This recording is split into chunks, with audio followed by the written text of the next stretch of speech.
Hello，大家好，今天又来到我们的台湾鬼故事。那今天也是给各位带来3则日本怪谈。那我们就话不多说，马上开始我们的第一个故事。第一个故事的名字叫《固执的小孩》。这件事发生在我小学4年级的时候。我在放学回家的路上遇到同年龄的朋友，朋友似乎在玩鬼抓人，并担任鬼的角色，表情看起来十分疲倦。他指着刚好站在我附近的小男生，并说：“帮我抓住那家伙。”我没有任何犹豫，就立刻抓住那个小男生，等朋友过来捡尾刀。因为我刻意乱入的关系，害那个小男生被鬼抓到，被迫当鬼了。我没有加入他们一起玩鬼抓人，所以这之后我就赶紧回家了。事情过了1个礼拜后，那天我和姐姐一起去学才艺，回家的时候偶然在车站遇到，然后就3个人一起回家。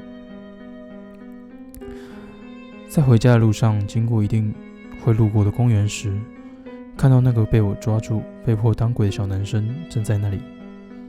当下我心想，他一定是在等谁吧，就经过公园继续往家里的方向走去。走了一阵子，我回头一看，发现那个小男孩跟在我们后面。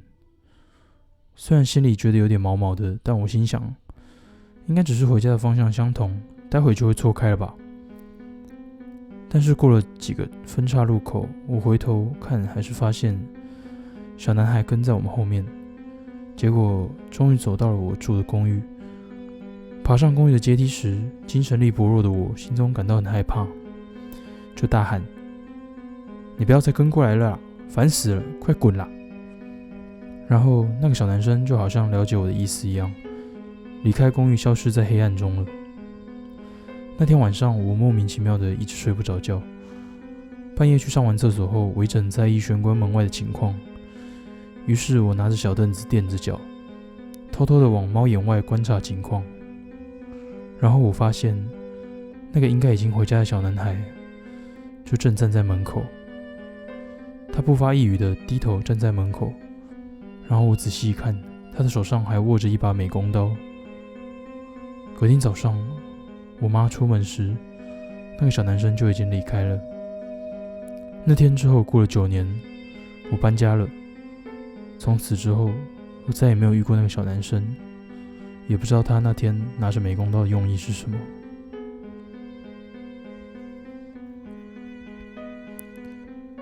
第2个故事，请告诉我路怎么走。请告诉我路怎么走。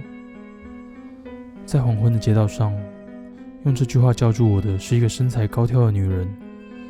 她的双腿异常的细，看起来很不平衡，而且颤抖个不停。双手也像树枝一样细，握着一条鲜红色的手帕。他吐着哈哈的气息，搞不清楚他是在呼吸还是在叹气。虽然应该是在问我，但视线却面对着完全不同的方向。你要去哪里啊？感觉是个不太妙的人。我当下决定快点帮他打完，就马上离开。春日古町1/19/4/2001，那是我公寓的地址，连房间号码都一模一样。我不知道，我真的不想卷进怪事里，就这样回答了。才这么一说完，那个女的马上咻一声，举了一个看起来几乎快把腰折断的弓，然后摇摇晃晃地消失在巷子的深处。